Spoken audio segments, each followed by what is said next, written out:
اور ابھی آپ کے ساتھ اہم خبر شیئر کریں۔ محکمہ موسمیات کی جانب سے عید الفطر سے قبل پاکستان میں بارشوں کی نوید سنائی گئی ہے۔ کن علاقوں میں بادل برسیں گے؟ محکمہ موسمیات نے خوشخبری سنا دی۔ آپ کو بتائیں کہ پہاڑی علاقوں میں برف باری، جبکہ ملک کے میدانی علاقوں میں آندھی اور مختلف علاقوں میں اولے پڑنے کا بھی امکان ہے۔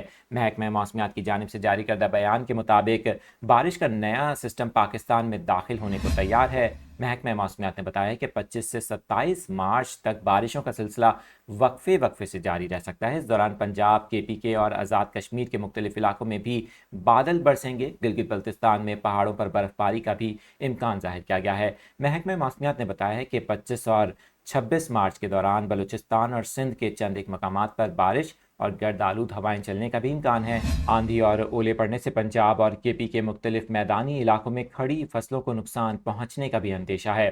آپ کے ساتھ یہ اپڈیٹ شیئر کر رہے ہیں۔ عید الفطر سے قبل ایک طرف گرمی کی شدت میں اضافہ ہوا ہے، وہیں پر ملک کے مختلف حصوں میں بارشوں کے نئے سسٹم کی پیشگوئی کی گئی ہے۔